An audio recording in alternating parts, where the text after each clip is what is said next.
నమస్కారం. ఏసీటీ న్యూస్కు స్వాగతం. నేను సీతారాం. ఈరోజు వార్తల్లో ముఖ్యాంశాలు. ఉగ్రవాదంపై ఐక్య పోరాటం చేయాలి. ప్రపంచ దేశాలకు కేంద్ర హోంమంత్రి రాజ్నాథ్ సింగ్ పిలుపు. నెలాఖరు నాటికి ప్రజా సాధికార సర్వేను పూర్తి చేయాలి. అధికారులకు సీఎం డెడ్లైన్. మండలి పట్టభద్రుల ఎన్నిక కోసం టీడీపీ కసరత్తు. 15న కీలక సమావేశం. వీజీహెచ్లో సమస్యలకు చెల్లిచీటి. దశల వారీగా మెరుగుపడుతున్న సదుపాయాలు.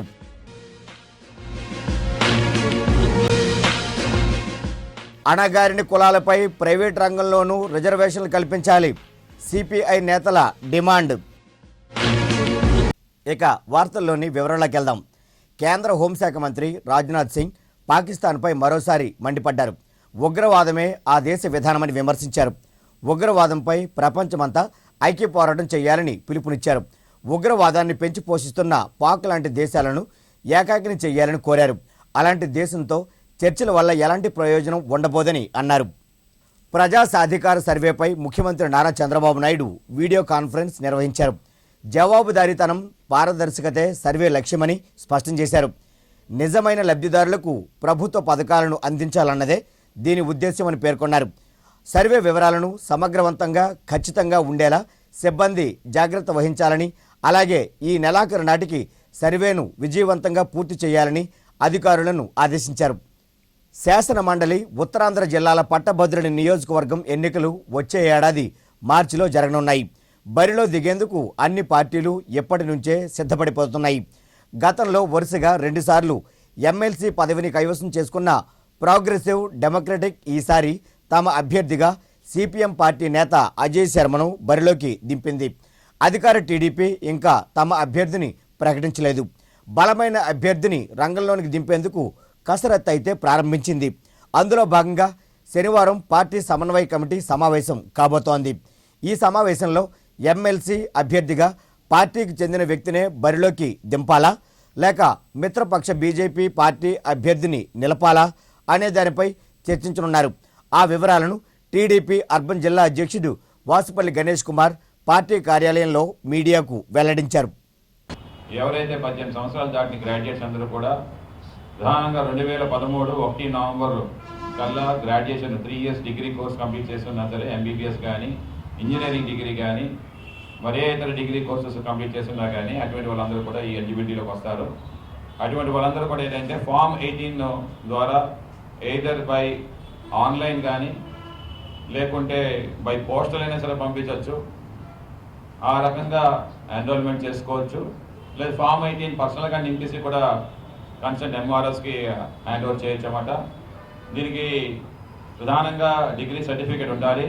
అలాగే 5 ఏమో గ్రాడ్యుయేట్ కాన్స్టిట్యున్సీ, 5 ఏమో టీచర్ కాన్స్టిట్యున్సీ. అంటే 5, ఈ 10, 8, 10, 8, 18 పోతే 40 వరకు ఏంటంటే legislative assembly and local bodies ద్వారా ఎన్నుకోబడతాయి అన్నమాట. సో దీంట్లో ఇప్పటి వరకు మన అందరికీ తెలిసిందే టీడీపీ అత్యంత మెజార్టీలో ఎమ్మెల్సీస్ 24 ఉన్నాయి. సో ఇప్పుడు ఇవి కూడా ఏదైతే జరగబోతుందో ఈ ఉత్తరాంధ్రది ఇది కూడా కైవసం చేసుకొని తప్పకుండా మా యొక్క సంఖ్యని అప్పర్ హౌస్లో పెంచుకోవడానికి మేము సాయశక్తిలో పనిచేస్తాం. ఉత్తరాంధ్ర మహిళలు, శిశువులకు ఘోష ఆసుపత్రి పెద్ద దిక్కనే చెప్పాలి. ఎన్నో ఏళ్ల చరిత్ర కలిగిన ఈ ఆసుపత్రిలో నిలవ నీడలేక రోగులు, వారితో వచ్చే కుటుంబ సభ్యులు నానా ఇబ్బందులు ఎదుర్కొంటున్నారు. ఎండకు ఎండుతూ, వర్షానికి తడుస్తూ రోగులు తీవ్ర అవస్థలకు గురవుతున్నారు.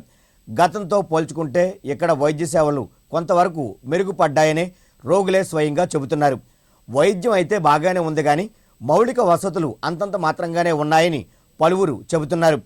పురుడు పోసుకోవాలన్నా, మరే ఇతర మహిళా ఆరోగ్య సమస్యలపై చికిత్స చేయించుకోవాలన్నా ఈ ఆసుపత్రికి రావాలంటే భయపడేవారు. ఎట్టకేలకు వాటిని అధిగమించి ఇక్కడికి వచ్చే రోగులకు మెరుగైన వైద్యం అందించాలని ప్రభుత్వం భావించింది. ఆ మేరకు వైద్యులకు ఆదేశాలు కూడా జారీ చేసింది.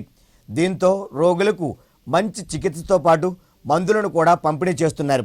అలాగే పరిసరాలను కూడా శుభ్రంగా ఉంచడంలో సిబ్బంది జాగ్రత్తలు తీసుకుంటున్నారు. రోజుకి పెద్ద సంఖ్యలో వచ్చే గర్భిణీలు, చిన్నారులకు నీడను కల్పించడంతో పాటు బాత్రూములు ఎప్పటికప్పుడు శుభ్రపరిచే దిశగా చర్యలైతే చేపట్టాలని పలువురైతే కోరుతున్నారు. దేశానికి స్వాతంత్రం వచ్చి 70 ఏళ్లు కావస్తున్నా ఇప్పటికీ దళిత గిరిజనుల మీద పెద్ద ఎత్తున దాడులు జరగడం బాధాకరమని సిపిఐ రాష్ట్ర కార్యదర్శి జేవి సత్యనారాయణమూర్తి పేర్కొన్నారు. అల్లిపురంలోని సిపిఐ పార్టీ కార్యాలయంలో సామాజిక హక్కుల వేదిక ఆధ్వర్యాన ఓ సమావేశం జరిగింది. ఈ సందర్భంగా ఆయన మాట్లాడుతూ ఎస్సీ, ఎస్టీ, బీసీ మైనారిటీ వర్గాలను ఆదుకోవడంలో ఏ ప్రభుత్వాలు చిత్తశుద్ధి చూపించడం లేదని వాపోయారు. అణగారిన కులాల వివక్షతకు గురవుతూనే ఉన్నాయని అన్నారు. దీనివల్ల ఈ కులాలకు విద్య, వైద్యం కూడా దూరం అవుతున్నాయని విచారాన్ని వెలుబుచ్చారు.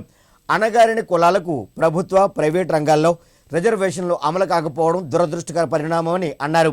ఈ నేపథ్యంలో ఈ నెల 15వ తేదీ నుండి 25వ తేదీ వరకు గ్రామీణ, గిరిజన ప్రాంతాల్లో చర్చా గోష్ఠులు, 27, 28వ తేదీల్లో ప్రచార జాతాలు నిర్వహిస్తున్నట్లు తెలిపారు. అలాగే వచ్చే నెల 10వ తేదీన వేలాది మంది అణగారిన కులాలతో కలెక్టరేట్ వద్ద భారీ ధర్నా నిర్వహించ తలపెట్టినట్లు వెల్లడించారు. ఈ సమావేశంలో మాజీ కార్పొరేటర్లు ఏజే స్టాలిన్, కొప్పుల వెంకట్రావు, కళ్యాణ్ తదితరులు పాల్గొన్నారు. పంజాబ్లోనే నిన్న ఒక దళిత యువకుడిని అమానుషంగా హత్య చేయడం అన్నది జరిగింది. అది గతంలో మనం మహారాష్ట్రలో చూసుకున్నా, గుజరాత్లోని ఊనా ఘటన చూసుకున్నా, లేకపోతే హర్యానా చూసుకున్నా, మన రాష్ట్రంలో అమలాపురం ఘటన, లేకపోతే నిన్న శ్రీకాకుళంలోని దసరా రోజుని లావేరు మండలంలోని దళితుల మీద జరిగిన దాడులు చూస్తున్నా, ఇది ఒక ప్రాంతం మినహాయింపు అన్నది లేకుండా మొత్తం అన్ని చోట్ల కూడా దళితుల మీద విపరీతంగా దాడులు జరుగుతూ ఉన్నాయి. ఆ దాడులను నివారించడంలో పూర్తిగా ఈ ప్రభుత్వం వైఫల్యం చెందింది. రెండోది, ఈరోజు ప్రభుత్వం క్రమంగా విద్యా, వైద్య రంగాల నుంచి వెనక్కిపోతూ ఉంది. ప్రభుత్వం ఈ 2 రంగాలని పూర్తిగా ప్రైవేటీకరించేటటువంటి ప్రైవేటు వ్యక్తులకు అప్పచెప్పే పరిస్థితి ఉంది. దీనివలన అణగారిన ప్రజలకి, ఈ దేశంలో అణగారిన ప్రజలకి, ప్రత్యేకించి దళితులు, గిరిజనులు, వెనుకబడిన తరగతులు కానివ్వండి, మైనారిటీస్కి కానివ్వండి, నాణ్యమైనటువంటి విద్య, వైద్యం 2 కూడా దొరికేటటువంటి పరిస్థితి లేదు. ఇప్పుడొక వాణిజ్య విరామం. యాక్ట్ ఫైబర్ నెట్ ఇప్పుడు అందిస్తున్నారు అద్భుతమైన వేగం, నమ్మశక్యం గాని అనుభవం. కేవలం వేగవంతమైన యాక్ట్ ఫైబర్ నెట్ తో మాత్రమే 10 MBPS 549 రూపాయలకే, 15 MBPS 799 రూపాయలకే, 30 MBPS 999 రూపాయలకే, 50 MBPS 1499 రూపాయలకే. మరిన్ని వివరములకు యాక్ట్ ఫైబర్ నెట్ ఫోన్ 0891428400 కు కాల్ చేయండి. తిరిగి వార్తల్లోకి. లోక్సత్తా పార్టీ రాష్ట్ర అధ్యక్షునిగా నగరానికి చెందిన బీశెట్టి బాబ్జీ నియమితులయ్యారు. బాధ్యతలు చేపట్టిన అనంతరం నగరానికి చేరుకున్న బీశెట్టిని పార్టీ నాయకులు, కార్యకర్తలు ద్వారకా నగర్లోని పౌర గ్రంథాలయంలో ఘనంగా సత్కరించారు. ఈ సందర్భంగా బీశెట్టి మాట్లాడుతూ సీఎం చంద్రబాబుకు రాజధాని తప్ప నవ్యాంధ్రలో ఉత్తరాంధ్ర, రాయలసీమ జిల్లాల వెనుకబాటుతనం కనబడడం లేదని విమర్శించారు. సమావేశాలకు విశాఖను, అభివృద్ధికి అమరావతిని కేంద్రంగా వేసుకొని పాలనను కొనసాగిస్తున్నారని దుయ్యబట్టారు. ఉత్తరాంధ్ర, రాయలసీమ వెనుకబాటుతనంపై లోక్సత్తా రాజీలేని పోరాటం చేస్తుందని స్పష్టం చేశారు. కేంద్ర ప్రభుత్వం దృష్టికి తీసుకెళ్లాలని, అంతేకాకుండా ఈ జిల్లాలో రోజు రోజుకి పరిశ్రమలు కుంటుపడిపోతుంటే ఎందుకు పట్టించుకోవట్లేదని ప్రశ్నిస్తుంది లోక్సత్తా పార్టీ. ముఖ్యమంత్రి చంద్రబాబు నాయుడు గారు పదే పదే అమరావతి తప్ప ఆంధ్రప్రదేశ్ అంటే అమరావతి, అమరావతి అంటే ఆంధ్రప్రదేశ్ అని చెప్తున్నారు ఆయన. అప్పుడప్పుడు ఆయన నిద్రలో కలొచ్చినట్టు సింగపూర్ చేస్తాను, మలేషియా చేస్తాను, లేకపోతే మయన్మార్ చేస్తానని చెప్తున్నాడు ఆయన. మేము చంద్రబాబు నాయుడు గారిని అడుగుతున్నాం, ఈ రాష్ట్రానికి కానీ దేశానికి కానీ వెన్నెముక అన్నదాత. మీరు 24 గంటలు దుర్బినీతో పరిపాలన చేసేస్తానన్న పెద్ద మనిషి ముందు దాదాపుగా సీడు విత్తనాలే బోగస్ విత్తనాలు వస్తే, ఆ మిర్చి పంట పండించిన వాళ్ళు, పత్తి పంట పండించిన వాళ్ళు రోడ్డు మీదకి వస్తే ఎందుకు చర్యలు తీసుకోలేదు? అయితే ప్రజలు మీ మీదైనా, లేకపోతే మరి వ్యవసాయ శాఖ మంత్రి పైన కానీ, వ్యవసాయ శాఖ కమిషనర్ పైన కానీ క్రిమినల్ కేసులు పెట్టాలి. ఎందుకంటే మీరు తీసుకున్నటువంటి ఈ నిర్ణయాలు అత్యంత భయంకరమైనటువంటి. కావేరి, గంగా ఇటువంటి పేర్లతో పెట్టి ఈ విత్తనాలు, బోగస్ విత్తనాలు రైతులకు ఇస్తే పంట పోయిన తర్వాత ఆ రైతుని ఎందుకు ఆదుకోలేరు? దాదాపుగా ఎకరాకి 30 నుంచి 40 వేల రూపాయలు ఖర్చు పెట్టిన రైతు ఈరోజు అన్నమో రామచంద్ర అని చెప్పి రోడ్డు మీద ఉంటే రాష్ట్ర ముఖ్యమంత్రిగా మీరు ఎందుకు స్పందించలేదని లోక్సత్తా పార్టీ నుంచి మేము కోరుతున్నాం. జాలాది చారిటబుల్ ట్రస్ట్ ఆధ్వర్యాన జాలాది పంచమ వర్ధంతి కార్యక్రమం బీచ్ రోడ్లోని ఆయన విగ్రహం వద్ద జరిగింది. జాలాది విగ్రహానికి ట్రస్ట్ చైర్మన్ శ్రీనివాసరావు, జాలాది సతీమణి ఆగ్నేశమ్మ, జాలాది కుటుంబ సభ్యులు, అభిమానులు పూలమాలలు వేసి ఘనంగా నివాళులర్పించారు. ఈ సందర్భంగా సుమారు ₹1,00,000 విలువ చేసే నిత్యావసర వస్తు సామగ్రిని నగరంలోని బంగారు తల్లి, వివేకానంద వృద్ధాశ్రమాలు, ట్రూత్ అర్బన్ చిల్డ్రన్ హోములకు పంపిణీ చేశారు. అనంతరం చైర్మన్ శ్రీనివాసరావు మాట్లాడుతూ జాలాది గేయాలు అభిమానుల గుండెల్లో చిరస్థాయిగా నిలిచిపోతాయన్నారు. తండ్రి జాలాది స్ఫూర్తితో సేవా కార్యక్రమాలు కొనసాగిస్తూ ఆయన ఆశయ సిద్ధికి పాటుపడతామని తెలిపారు. జాలాది సత్యమణి ఆగ్నేశమ్మ జాలాది సేవా కార్యక్రమాలను గుర్తు చేశారు. 5వ వర్ధంతి సందర్భంగా ఈరోజు జాలాది చారిటబుల్ ట్రస్ట్ చైర్మన్ అయిన నేను, జాలాది శ్రీనివాసరావు, కుటుంబ సభ్యులు అందరం కలిసి వృద్ధుల ఆశ్రమాలకి, అనాథ పిల్లల ఆశ్రమాలకి నిత్యావసరాలు సరుకులు ఏ అయితే ఉన్నాయో, వారికి ఏ అయితే నిత్యం అవసరం అవుతుందో వాటిని ఈరోజు ఇవ్వటం జరిగింది. జాలాది గారు అంటే మా తండ్రి గారు బతికున్నప్పుడు కూడా ఆయన ఇటువంటి సేవా కార్యక్రమాలు ఆయన అనేకం చేస్తూ ఉండేవాడు. అదే స్ఫూర్తితో మేము కూడా అనేక సేవా కార్యక్రమాలు చేస్తున్నాము. ఇది ఒకటే కాదండి, ప్రతి నెల 30,000 రూపాయలు వివిధ అనాథాశ్రమాలకి, వృద్ధుల ఆశ్రమాలకి మేము ప్రతి నెల ఇస్తున్నాము. స్వచ్ఛ భారత్ కార్యక్రమం నిరంతరం కొనసాగాలని, అప్పుడే ప్రజలు ఆరోగ్యంగా ఉంటారని ప్రొఫెసర్ బాలమోహన్ దాస్ అభిప్రాయపడ్డారు.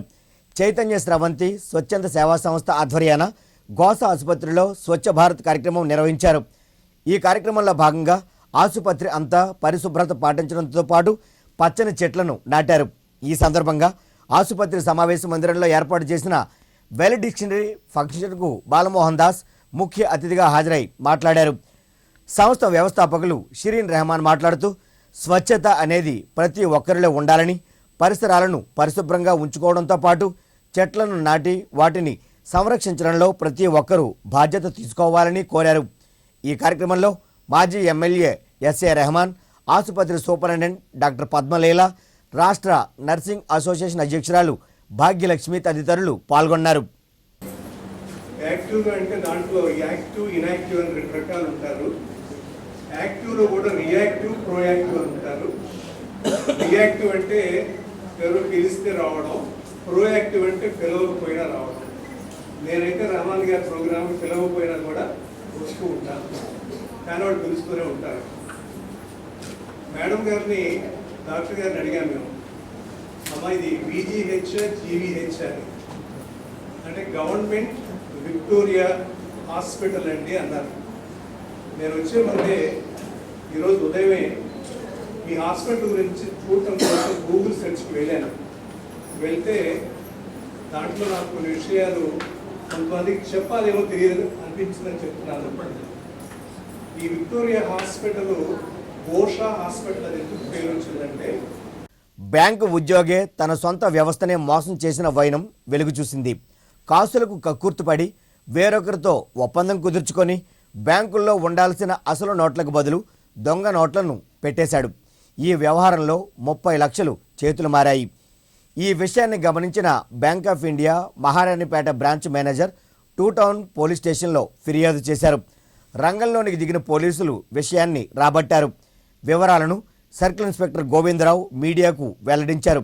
బ్యాంకులో క్యాషియర్గా విధులు నిర్వహిస్తున్న తెన్నేటి శ్రీనివాసరావు ప్రలోభాలకు పాల్పడి ప్రసాద్ అనే వ్యక్తితో చేతులు కలిపి తిన్న ఇంటికే కన్నం పెట్టాడు.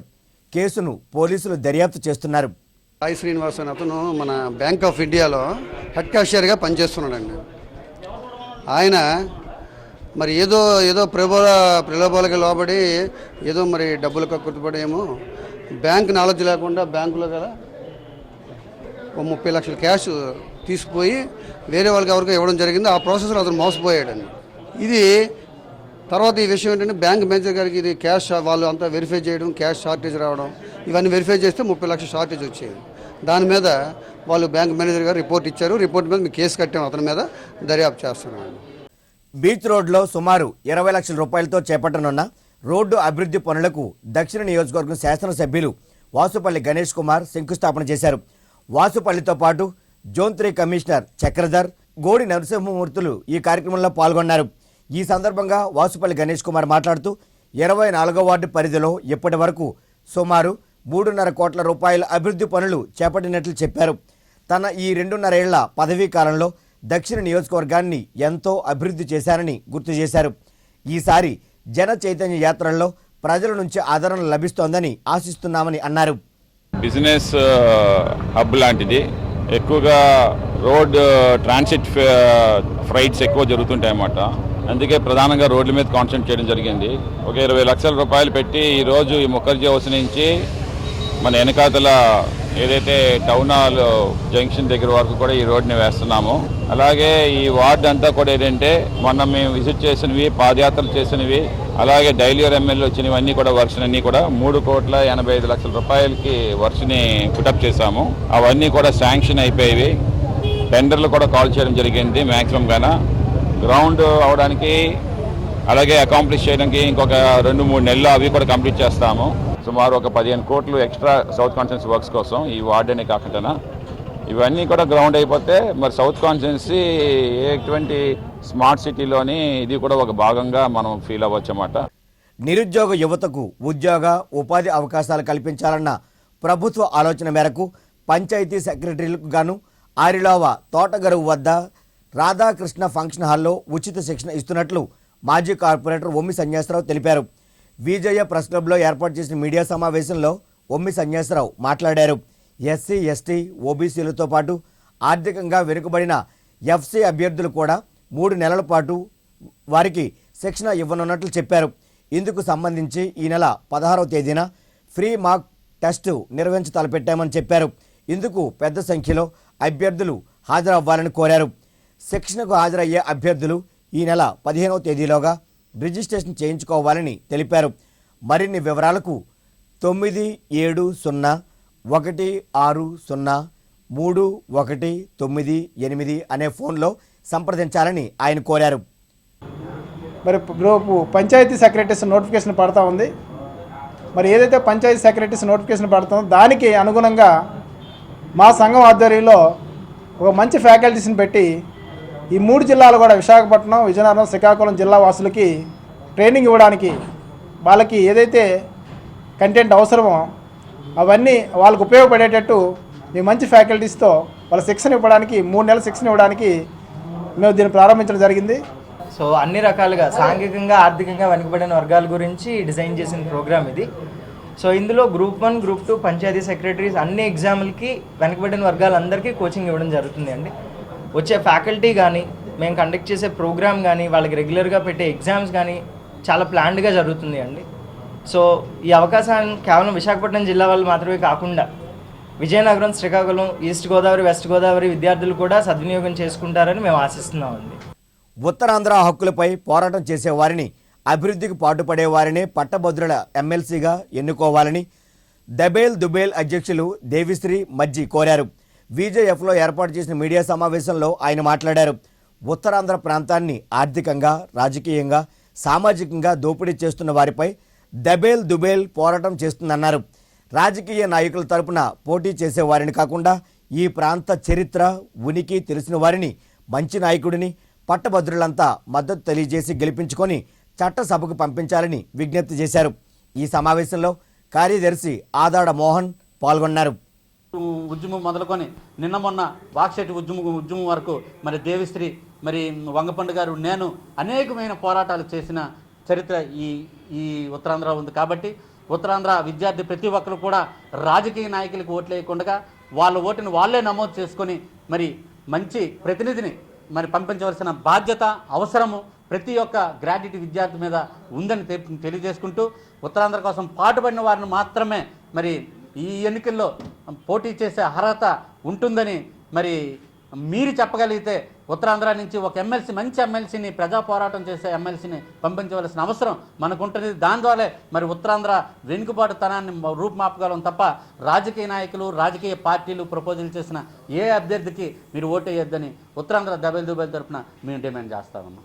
హుద్హుద్ సంభవించినప్పుడు బాధితులను ఆదుకోవడంలో ఎక్కడా కనిపించని కాంగ్రెస్, వైఎస్ఆర్ కాంగ్రెస్ పార్టీల నాయకులు 2 ఏళ్ల తర్వాత మాట్లాడుతుండడం హాస్యాస్పదమని తెలుగుదేశం పార్టీ అర్బన్ కమిటీ ప్రధాన కార్యదర్శి, ఆర్గనైజింగ్ సెక్రటరీలు చోడే పట్టాభి, బైరెడ్డి పోతన్న రెడ్డిలు మండిపడ్డారు.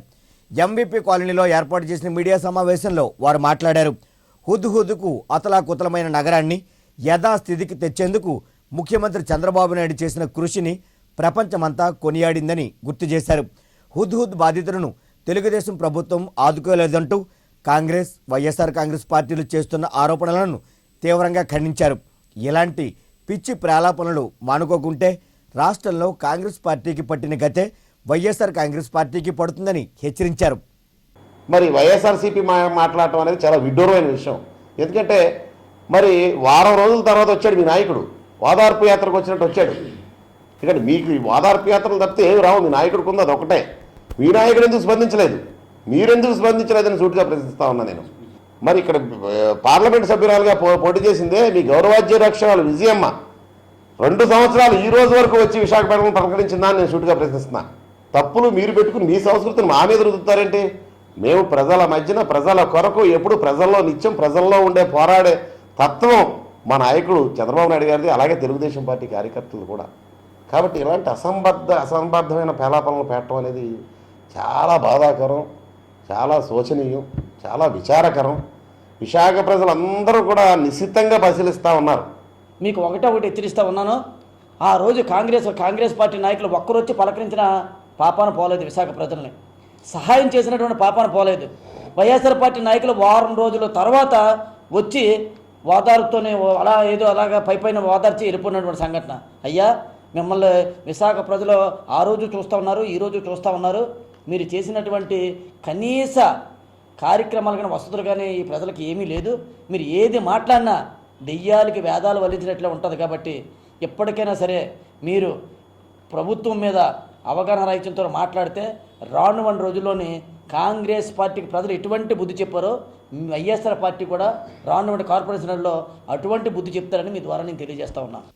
సమస్యల పరిష్కారం కోసం ఆటో వాలాలు కథం తొక్కారు. నగరంలో ప్రదర్శన నిర్వహించి ఆర్టీఓ కార్యాలయం ఎదుట ఓ ధర్నా నిర్వహించారు. మీటర్లతో సంబంధం లేకుండా ఆటోలకు ఎఫ్సీలు చేయాలని, చదువుతో సంబంధం లేకుండా ఏఆర్ లైసెన్సులు మంజూరు చేయాలని నినాదాలు చేశారు. ఈ సందర్భంగా విశాఖ ఆటో రిక్షా కార్మిక సంఘం అధ్యక్షుడు కె సత్యనారాయణ మాట్లాడుతూ 24 గంటలు రవాణా సేవలందిస్తున్న ఆటో కార్మికులపై కేంద్ర రాష్ట్ర ప్రభుత్వాలు ఆంక్షలు విధిస్తూ వేధింపులకు గురి చేయడం శోచనీయమన్నారు. తక్షణమే ఆర్టీఓ, ట్రాఫిక్ పోలీసుల వేధింపులను అరికట్టాలని డిమాండ్ చేశారు. అనంతరం ఇన్ఛార్జ్ ఆర్టీఓ మహమ్మద్ సలీంకు ఒక వినతి పత్రాన్ని సమర్పించారు. ఆటో కార్మికుల సమస్యల మీద రాష్ట్ర వ్యాప్తంగా ప్రతి జిల్లా ఆర్టీఓ కార్యాలయం వద్ద ప్రతి ఆటో కార్మికులతో ధర్నా అనేది జరుగుతుంది. ప్రధానంగా ఏంటంటే ఈరోజు ఎంతో చదువుకున్నటువంటి ఆటో సోదరులు ఉన్నారు, అలాగే చదువు లేనటువంటి సోదరులు ఉన్నారు. అంటే ఈరోజు వేరే ఉద్యోగ ఉపాధి లేక ఈరోజు ఆటోని తన జీవనాధారంగా ఎంచుకోవడం జరిగింది. ఇలాంటి కార్మికులపై ఈరోజు పోలీసు అధికారులు అలాగే ఆర్టీఓ అధికారులు వందలాదిగా ఉన్నటువంటి ఫైన్లు వేలాది రూపాయల్లో రాయడం జరుగుతుంది. అలాగే మన సెప్టెంబర్ 2వ తేదీన ఆటో కార్మికుల సత్తా అనేది రాష్ట్ర వ్యాప్తంగా చూపించాం. భవిష్యత్తులో కానీ ఈ ఆర్టీఓ అధికారులు, పోలీసు అధికారులు తక్షణం ఈ యొక్క కేసుల్ని వెనక్కి తీసుకోకపోతే సెప్టెంబర్ 2 ఒకరోజు జరిగినటువంటి సమ్మె కాదు, భవిష్యత్తులో ఎన్ని రోజులైనా సరే ఆటో సంఘం స్పందిస్తే. జీవీఎంసీ 66వ వార్డులో గడప గడపకు వైఎస్ఆర్ కాంగ్రెస్ పార్టీ కార్యక్రమాన్ని నిర్వహించారు. వార్డు అధ్యక్షుడు దొడ్డి కిరణ్ అధ్యక్షతన జరిగిన ఈ కార్యక్రమంలో పార్టీ పశ్చిమ నియోజకవర్గం సమన్వయకర్త మళ్ల విజయప్రసాద్ ముఖ్య అతిథిగా పాల్గొని ఇంటింటికి వెళ్లి టీడీపీ పాలనపై ముద్రించిన 100 ప్రశ్నల కరపత్రాలను పంపిణీ చేశారు. ఈ సందర్భంగా మళ్ల విజయప్రసాద్ మాట్లాడుతూ 2.5 ఏళ్ల టీడీపీ పాలనలో ప్రజలకు ఒరిగిందేదీ లేదన్నారు. ఎన్నికల హామీలను గాలికొదిలేసి ప్రజలను చంద్రబాబు నిలువునా మోసం చేశారని దుయ్యబట్టారు. ప్రజలు ఎంత అసహనంగా ఉన్నారు అన్నది ఈ గడప గడపకి తిరుగుతూ ఉంటే తెలుస్తోంది.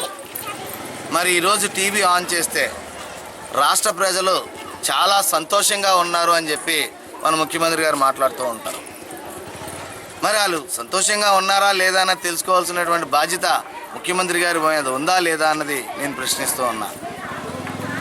మనం ఒక నాయకుడిగా మనల్ని నమ్మి ఓటేసి ఎన్నుకున్నారు అని అంటే వారి తాలూకా కష్టాలు తెలుసుకోవాల్సిన బాధ్యత నాయకులుగా మన మీద ఉంది. పెందుర్తి కృష్ణరాయపురంలో జూన్ 24వ తేదీన చోటు చేసుకున్న తనూజ ఆత్మహత్య కేసు మిస్టరీని స్థానిక పోలీసులు ఎట్టకేలకు ఛేదించారు. తనూజను ప్రేమిస్తున్నానంటూ వెంటపడిన దిలీప్ కుమారే ఆమెను ఆత్మహత్యకు చేసుకునే విధంగా చేశారని తేల్చి చెప్పారు. దిలీప్ను 305 సెక్షన్ క్రింద అరెస్టు చేసి రిమాండ్కు తరలించారు. ఈ సందర్భంగా పెందుర్తి సిఐ మురళి మీడియాతో మాట్లాడారు. తనూజను దిలీప్ కుమార్ వెంటపడి వేధించడం వల్లే ఆమె మనస్తాపానికి గురై అపార్ట్మెంటుపై నుండి దూకి ఆత్మహత్యకు పాల్పడిందని స్పష్టం చేశారు.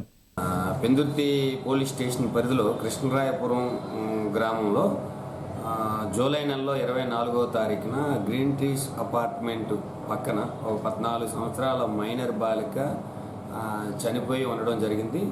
దాని మీద ఏమో మనం కేసు నమోదు చేసి దర్యాప్తు చేసాం.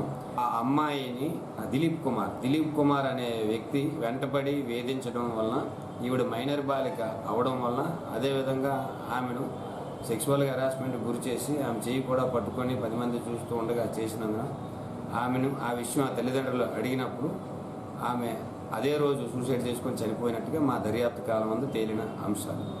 మైనర్ బాలిక వెనకాతల వెంటపడడం, ఆమెను వేధించడం, అదేవిధంగా ఆవిడ చనిపోవడానికి ఎబిట్మెంట్కి కారణమైనటువంటి ఈ దిలీప్ కుమార్ ఎర్రంశెట్టిని ఈరోజు అరెస్ట్ చేసి జ్యుడిషియల్ రిమాండ్కి గాను కోర్టు వారి ముందు పెట్టడం జరిగింది. వేపగుంట చేమలాపల్లిలో భార్య వరలక్ష్మి గొంతు కోసి చంపిన భర్త కృష్ణను కఠినంగా శిక్షించాలని అంగన్వాడీ కార్యకర్తల సంఘం డిమాండ్ చేసింది. ఈ మేరకు దగ్గువానిపాలెం అంగన్వాడీ కేంద్రంలో సంఘం జిల్లా కన్వీనర్ అరుణ, వరలక్ష్మి తల్లిదండ్రులు కుంచాలమ్మ, కాళీలు మీడియాతో మాట్లాడారు. వరలక్ష్మిని దారుణంగా గొంతు కోసి హత్య చేసిన కృష్ణను కఠినంగా శిక్షించాలని, అనాథలైన వరలక్ష్మి పిల్లలకు న్యాయం చేయాలని డిమాండ్ చేశారు. కాలంగా ఆయన ఆమెని హింసిస్తున్నప్పటికీ ఎప్పుడూ ఆమె బయట పడకపోవడం వల్లే ఈ దారుణం కూడా జరిగిందని చెప్పేసి మేము భావిస్తున్నాం. కానీ పెళ్ళైనప్పటి నుంచి ఆ అమ్మాయి నానా చిత్రహింసలకు పడేదని చెప్పేసి ఆమె పిల్లలు కూడా చెప్పడం జరుగుతుంది. ఇప్పుడున్న వాళ్ళ తల్లిదండ్రులు కూడా మా పిల్ల ఏ రోజు మాతో నోరు విప్పి ఇటువంటి విషయం చెప్పలేదండి, అందుకే మేము ఈ రోజు మా అమ్మాయిని కోల్పోయామని చెప్పేసి వాళ్ళు బాధపడుతున్నారు. ముఖ్యంగా ఈ చర్యకు పాల్పడినటువంటి అయితా కృష్ణని తక్షణమే కఠినమైన శిక్ష విధించాలి. ఫాస్ట్ ట్రాక్ కోర్టు ద్వారా విచారణ జరిపి వెంటనే కఠినమైన శిక్షను విధించాలని చెప్పేసి మేము అడుగుతున్నాము. విశాఖ ఉక్కు ఆంధ్రుల హక్కు అనే నినాదంతో పోరాడి సాధించుకున్న స్టీల్ ప్లాంట్ పరిరక్షణ, అభివృద్ధికి కేంద్ర రాష్ట్ర ప్రభుత్వాలు చర్యలు చేపట్టాలని సిఐటియు అనుబంధ స్టీల్ ప్లాంట్ యూనియన్ నాయకులు రామారావు డిమాండ్ చేశారు. స్టీల్ ప్లాంట్ సెక్టర్ 5లోని యూనియన్ కార్యాలయంలో ఆయన మీడియాతో మాట్లాడారు. స్టీల్ ప్లాంట్కు సొంత గనులు కేటాయించి దాని పరిరక్షణకు తగిన చర్యలు తీసుకోవాలని, లేకున్నట్లయితే మరో పోరాటానికి సిద్ధం కావాల్సి ఉంటుందని హెచ్చరించారు.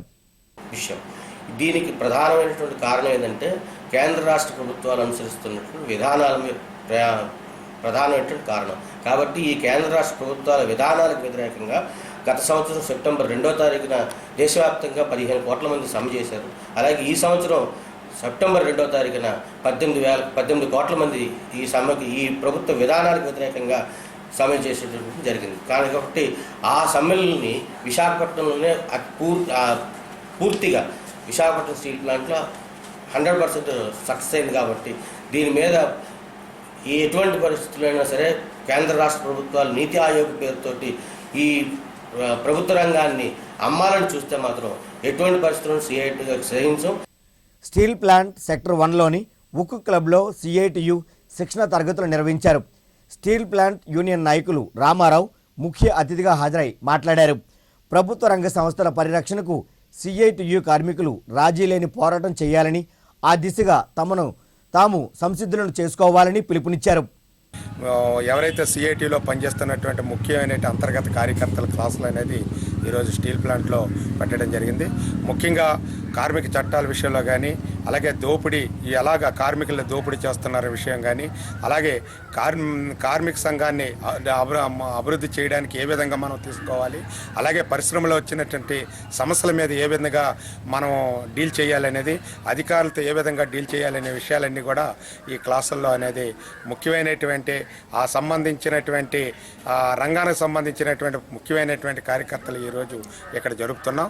ఈ దేశంలో, ఈ రాష్ట్రంలో ఉన్నటువంటి వివిధ రాజకీయ పార్టీలు ఎవరి కోసం పనిచేస్తున్నాయి, దేనికోసం పనిచేస్తున్న విషయాలు కూడా ఈ క్లాసుల్లో చెప్పడం అనేది జరుగుతుంది. ఏసీటీ న్యూస్ ముగించే ముందు ముఖ్యాంశాలు మరోసారి. ఉగ్రవాదంపై ఐక్య పోరాటం చేయాలి. ప్రపంచ దేశాలకు కేంద్ర హోంమంత్రి రాజ్నాథ్ సింగ్ పిలుపు. నెలాఖరు నాటికి ప్రజా సాధికార సర్వేను పూర్తి చేయాలి. అధికారులకు సీఎం డెడ్లైన్. మండలి పట్టభద్రుల ఎన్నిక కోసం టీడీపీ కసరత్తు. 15న కీలక సమావేశం. వీజీహెచ్లో సమస్యలకు చెల్లిచీటి. దశల వారీగా మెరుగుపడుతున్న సదుపాయాలు.